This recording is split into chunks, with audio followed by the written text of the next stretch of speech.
Listen to the statements of the Foreign Minister of Belarus at the 78th session of the General Debate of the UN General Assembly. This lofty stage served an important purpose, that is to hold discussions on how to make life on this planet safer and better. Unfortunately, over the last decade, this discussion has not translated into concrete positive action. As a result, global politics has deteriorated. This trend has had a negative impact on all other areas of international relations. But what is the role of the UN in these processes? To serve merely as a stage for discussion? This is the role that many ascribe to it.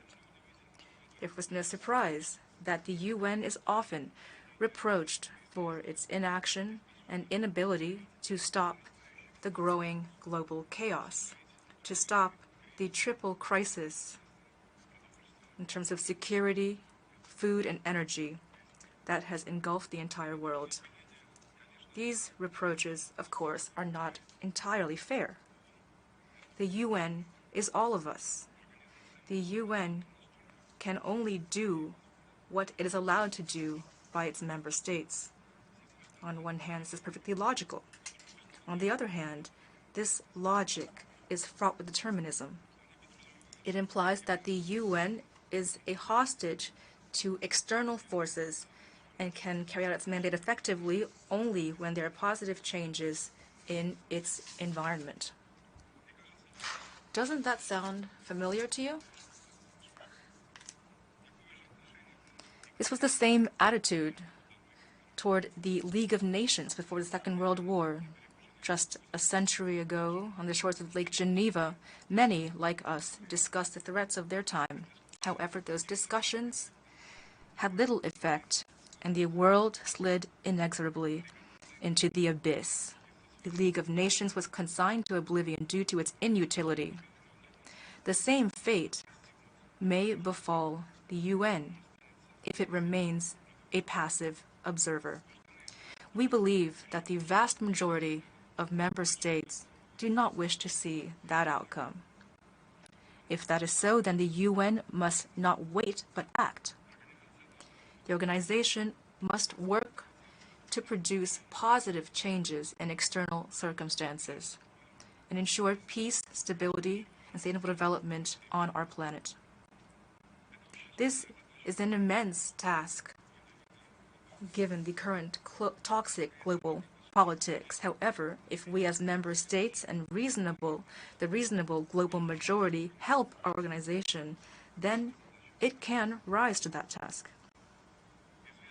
The eminent American diplomat George Kennan, when speaking of relations between Soviet Russia and the West a century ago, said, and I quote, "A certain degree of conflict and antagonism exists in any international relations. Therefore, some degree of compromise will always be needed if political communities are to live together on the same planet." End quote. Let us be guided by this sage advice, and despite the high degree of antagonism in the modern international system, seek compromise and agreement. And let us act within the UN. We see several key steps to take. First of all, we must stop the policy of ostracism in the UN. This practice runs counter to the very essence of the organization. After all, according to the UN Charter, all members are equal. Let's treat each other respectfully and equitably. No one should stoop to insults and disrespectful rhetoric, for example, using the word regime to describe legitimate governments of member states. Similarly, certain countries should refrain from trying to restrict the participation of other member states in the work of the UN. These actions are a direct violation of the UN Charter. In addition, the entire history of multilateral diplomacy tells us that a positive outcome is possible only through inclusiveness and cooperation. Secondly, certain member states must cease their attempts to turn the UN and its entities into a tool serving their foreign policy. Politicizing the UN only discredits it in the eyes of ordinary people on our planet. After all, the UN was created for cooperation in the interests of people, not for settling scores between states. We believe that bilateral issues should not be dragged into international organizations as an apple of discord. Thirdly, we can and should work successfully in the UN on common challenges. Therefore, we should approach these issues in order of difficulty. The most difficult issues, of course, are those relating to security. We could call them first-tier problems. These are the problems that are the most dangerous, even explosive, an explosive apple of discord in global policy. The other issues could be called second tier, for example, combating climate change, transnational crime, pandemics, and diseases, and they are easier to resolve. All of the world's countries suffer equally from their impact, and all are equally interested in finding effective solutions. So let us work actively in these areas. Ordinary people expect results throughout the planet. I'll give you a very revealing example of how we can work together successfully despite our acute disagreements on the political level. At the 32nd session of the UN Commission on Crime Prevention in Vienna in May, Belarus initiated a draft resolution on combating trafficking of persons in supply chains. At first, the countries of the West, for political reasons, opposed our initiative. However, once they engaged in the negotiation process, they understood the importance of the initiative and began to work toward a positive outcome. The resolution was adopted by consensus, and all parties involved began to implement it. Let us use that same approach toward all other second-tier problems. In particular, we hope to see that constructive approach at this session on Belarus's biannual resolution on strengthening coordination of efforts to combat trafficking of persons. However, we are especially in need of common sense when it comes to resolving the global food crisis. Let us assume that there is enough food in the world for all of us. At the same time, millions of people are going hungry.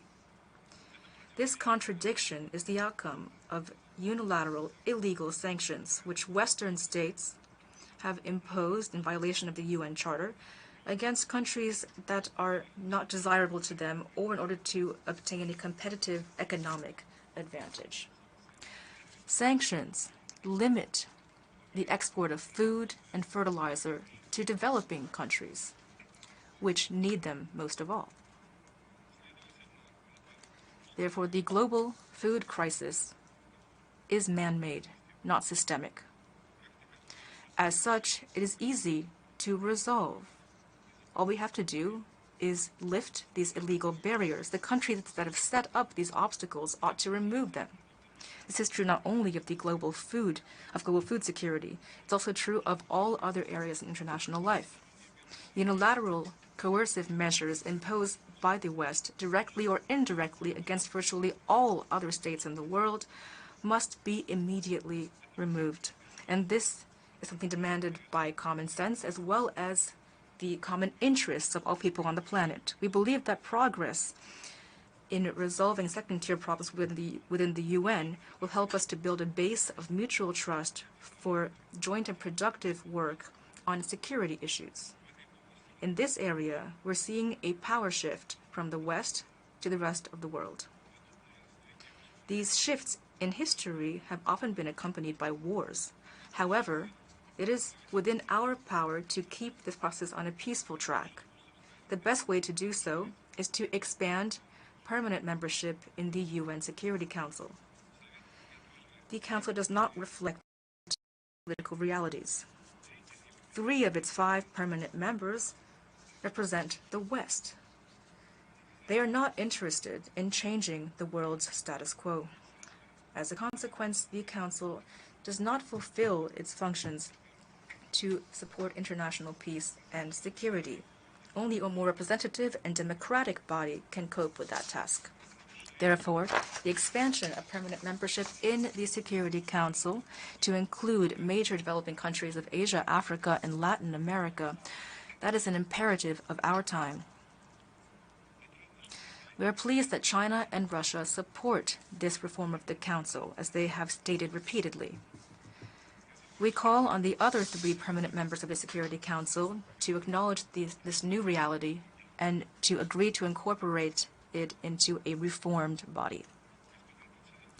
Mr. President, the President of Belarus, Alexander Lukashenko, in 2017 had initiated the launch of a global security dialogue. This initiative was an attempt to prevent a negative spiral in global politics. Unfortunately, certain key actors refused to heed this reasonable appeal. As a result, security architecture in Europe broke down. But it's never too late to do the right thing. If we all want to make life on this planet safer and better, as we constantly say at this podium, then we have no other choice other than dialogue and talking to each other. The head of the Belarusian state has repeatedly emphasized the importance of holding this kind of dialogue in the spirit of San Francisco. Indeed, the Francisco Conference has breathed life into our organization and has given hope for a better future to the entire world. We need that same hope today. We believe that the UN is the right platform that can allow this initiative to become a reality. One contribution to the global dialogue process, we believe, is the International Conference on Eurasian Security, Reality and Prospects, which Belarus will be hosting in Minsk on October 26th, 27th of this year.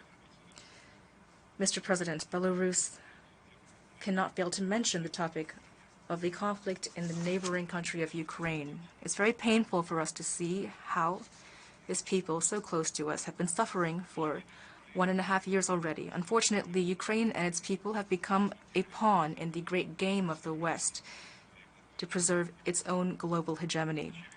It's clear that by increasing weapons deliveries to this country, the West is determined to continue the war down to the last Ukrainian. But does Ukraine want this? Do Ukrainians need this war of attrition?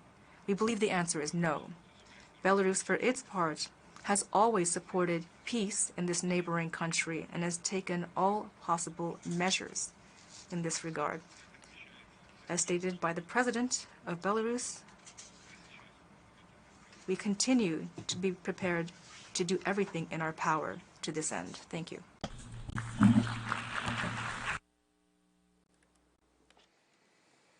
We were listening to the statements of the Foreign Minister of Belarus at the 78th General Assembly of the United Nations, Sergei Aleinik, who referred to the deficiencies that the UN has as an international institution and called for the necessary changes to face the triple crisis, how they describe it, that the world is facing today.